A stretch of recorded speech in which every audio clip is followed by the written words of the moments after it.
there is a period during the campaign when, and this actually came up in your book, that I was like, oh my gosh, that was Taraji P. Henson, who just came out in one of these award shows and says, hey people, Project 2025, no joke, it's real, be scared. And then the Democrats started parroting that message, which led to Donald Trump saying, I had nothing to do with this. I don't know who these people are. I'm going to write it, because they know what's in it is unpopular. But then after he wins, he then hires a bunch of the authors into the administration. Right. I mean, the foremost person, I think, in all of this is a guy named Russell Vought, who was head of the Office of Management and Budget in Trump's first term towards the end. Then he comes and he works on this. He also worked on Trump's platform during the 2024 campaign, was closely involved then. And now he's back as the head of OMB. There are a bunch of folks who were in the cabinet in the first administration. Other folks are coming in. And the other thing that I think is important that sometimes can get overlooked, they were concerned from their first experience in the Trump administration that the staffing was just not good. You know, they saw an administration that came in, they didn't have a good plan for what to do at the very beginning. They didn't think they were going to win. They didn't, exactly. They weren't prepared at all. So the people who they hired were like people who'd been in the Bush administration or people who were out for whatever reason. I thought these people aren't loyal. They're not bought into the program. We need to get a better level of staffer. And so they identified and trained and vetted people. And those folks are moving into positions in the administration too, not in the ones, we would talk about or hear about, but these fairly important political appointments. Yeah, I think that cannot be underestimated, because the fact is you're talking about a mega bureaucracy of 2 million employees and hodgepodge of agencies and whatnot. And so every day people are doing things. And so if you have hundreds of true believers or officials that have an agenda, it's not all going to be emanating from Trump. It's just that, if you populate the agencies with these folks, in a way, it's very smart because they identified all these hires ahead of time and then were able to plug them in after Trump took power. Yeah, I mean, you talked about how Democrats picked up on this talking point, and I think that they did not a great job of talking about it, and certainly not a good job of telling people what was in there. They talked about some specific policies that were unpopular, but I think they didn't get, or maybe they didn't understand, maybe they didn't read how much this is a sort of comprehensive program. And the folks behind it have, a lot of them have served in government, and they thought really carefully about how to solve the problems that they encountered and how to take over the government effectively. It's not amateur hour like some people saw in the first Trump administration. It's not thrown together. It's a serious plan. You mentioned OMB, which has kind of a key role in this drama, even though, it's sort of wonky. Even very, savvy Americans would be like, I know that's a thing.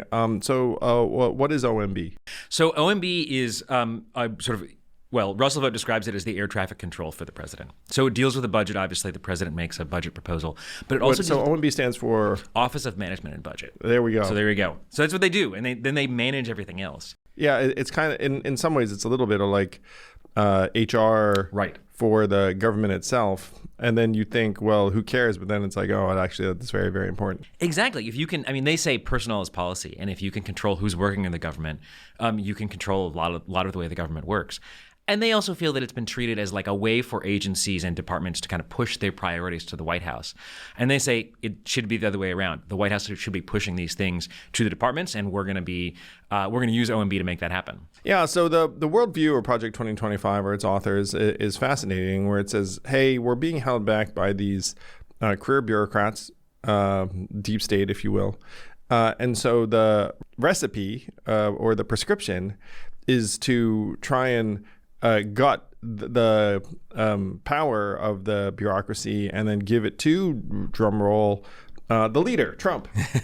Exactly. And we're seeing elements of this happen in real time. And so they have all these ways they want to go about it. They want to they want to encourage people to leave through buyouts. They want to close agencies and use reductions in force. And the other thing is, they talk about in a speech in 2023, Russell Vought says, we want to put the bureaucrats in trauma. We want them to want to quit their jobs, or if they don't want to quit their jobs, we want them to simply sort of keep their heads down and do what we say.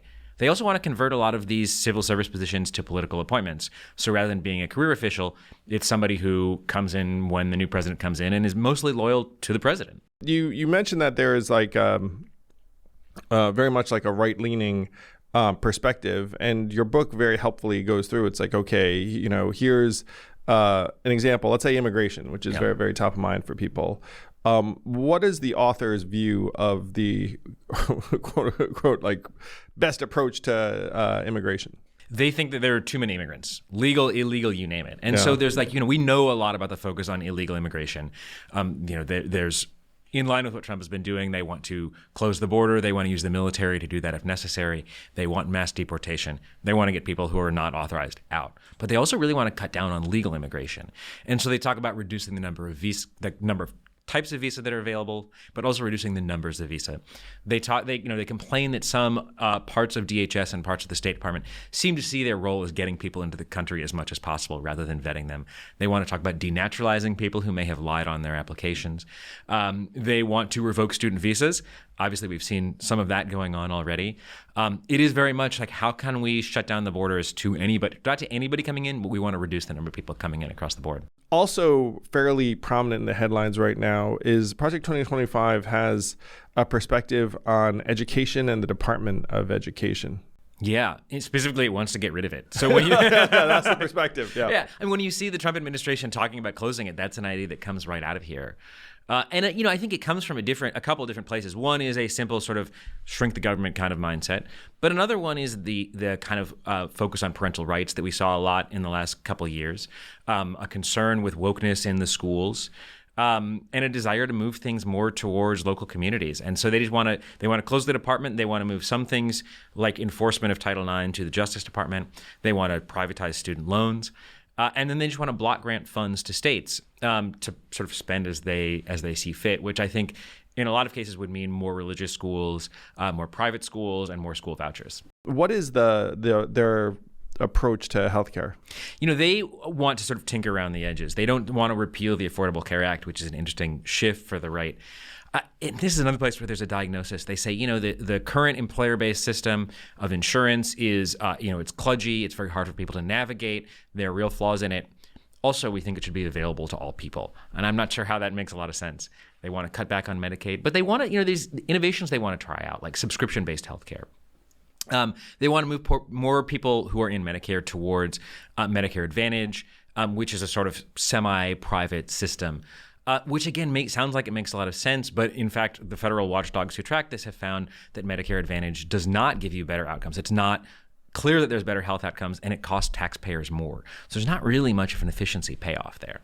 Yeah, one of the things that was very, very troubling is that they're anti-women's access to reproductive products. Where I was like, what? Right. Oh, I mean, across the board, I think so much of this isn't about gender. I mean, they want a traditional family. They want men who are bread earners, ideally who can work a single job that supports a family. They want women raising children and having lots of children, and they want people to conform to sort of traditional boy-girl things. They also want to ban abortion at a nationwide level, and they want to reduce all kinds of reproductive health access. Yeah, so that was super depressing. I think they're very smart people, and I think they have to be taken seriously. Like, I think this is important for everyone to understand, no matter whether they agree or disagree. They should know sort of where things are coming from, because this is where the government is headed. And like you say, it's headed in a way that I think this is going to reshape the way the federal government works, and the way, as a result, that life for all Americans works for years and maybe decades to come. Hey YouTube, thanks for watching. Please do hit like and subscribe, and hit that bell if you want to be notified every time a new episode drops. Thank you.